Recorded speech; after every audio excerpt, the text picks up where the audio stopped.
Hi PG people, నా ప్రోగ్రామ్కి ఇంత మంచి రెస్పాన్స్ ఇచ్చినందుకు థ్యాంక్ యూ సో మచ్. మరి మీరందరూ సబ్స్క్రైబ్ అయ్యారా? అవలేదా? అయితే వెంటనే ఇక్కడ ఈ సబ్స్క్రైబ్ బటన్ని నొక్కేయండి.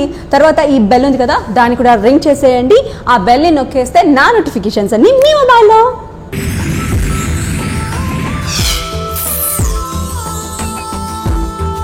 ఓకే, అబ్బాయిలో చిత్రలేఖ కావాల్సిన వాంటెడ్స్ ఏంటి?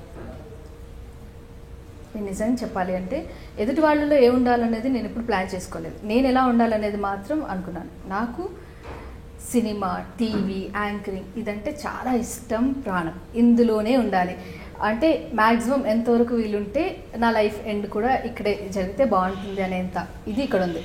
అందుకే ఎలాంటి అప్ అండ్ డౌన్స్ ఉన్నా, మధ్యలో ఎలాంటి చేంజెస్ జరుగుతున్నా వాటన్నింటినీ ఇక్కడ సెట్ చేసుకున్నాను కదా. ఓకే, వాటన్నింటినీ ఫేస్ చేయగలుగుతున్నాను. ఇదే దాంట్లో ఉండేలా ఒప్పుకునే వాళ్ళైతే చాలు. బికాస్ నా పైన గాసిప్స్ లేవు. అప్పుడు పెళ్ళికి ముందే లేవు అంటే పెళ్ళి తర్వాత వస్తాయా అంటే మేనేజ్ చేయగలం కదా. మనకి ఏదో కావాలని ఆరాటపడడం, వాటి కోసం ఇబ్బంది పడడం, ఎదుటి వాళ్ళని ఇబ్బంది పెట్టడం అవన్నీ జరగనివ్వను కాబట్టి సో సేఫ్ అలాంటి వాళ్ళు వస్తే చాలు అనుకుంటున్నాను. అంతే, ఎలా ఉన్నా పర్లేదు. లుక్స్ అవన్నీ పేరెంట్స్, జాబ్ అవన్నీ పేరెంట్స్ చూసుకుంటారు. అలా నచ్చిన చేసుకుంటావా? వావ్, అంతే. అరేంజ్ మ్యారేజ్ అంటేనే అది కదా. ఓకే, అరేంజ్ మ్యారేజ్ అంటే అప్పట్లాగా పెళ్లిలో తాళి కట్టిన తర్వాత ఇలా గుంగట్ తీసి చూడడం కాదు కదా. అలా కాదు, కానీ అంటే జనరేషన్ ఎంత మారుతున్నా, అమ్మాయిలకి అబ్బాయిలకి ఎంత కాంపిటీషన్ ఉన్నా, అమ్మాయి అంటే సున్నితత్వం, రకరకాల ఎమోషన్స్ ఉంటాయి. ఆ సాఫ్ట్నెస్, ఆ సున్నితత్వం లక్షణాలు అలా ఉంటేనే బాగుంటుందని నా అభిప్రాయం. సో నేను అలాగే ఉంటాను మ్యాక్సిమం. ఓకే, ఈ జనరేషన్లో ఉన్న యాంకర్స్, ఇప్పుడు వచ్చిన యాంకర్స్లో, లేటెస్ట్ యాంకర్స్, టాప్ యాంకర్స్లో హూజ్ యువర్ ఫేవరెట్? ఫేవరెట్ అని కాదు కానీ ఇన్స్పిరేషన్ అందరికీ. నెక్స్ట్ ఫర్దర్గా కూడా అనసూయ. ఎందుకు అంటే తన టాప్ అని తెలుసు. ఓకే, అంటే ఇలా చెప్తే నెగిటివ్ ఫీల్ వస్తుందేమో, బట్ నేను చాలా పాజిటివ్గా చెప్తున్నాను.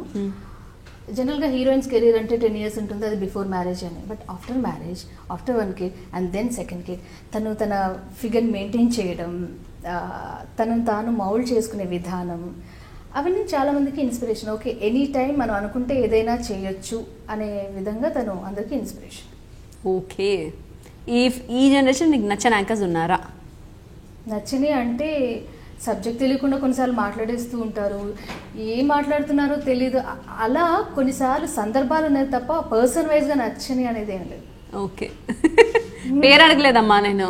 పేరు దాకా కాదమ్మా, క్వాలిటీస్ అంతే. ఇప్పుడు టోటల్గా ఒక పర్సన్ నచ్చరు అనేది ఏం ఉండదు. ఎందుకంటే కొంచెం ఆ జనరేషన్ లాగే చెప్తా, ఎన్నో జన్మల పుణ్యఫలం ఉంటే కానీ మానవ జన్మ ఎత్తరు కదా. మనిషిగా పుట్టారంటేనే వాళ్ళు ఎంతో మంచివారు, పుణ్యఫలం. ఎమోషన్స్ కొన్నిసార్లు డామినేట్ చేస్తూ ఉంటాయి. మనం పాజిటివ్గానే ఆలోచిద్దాం.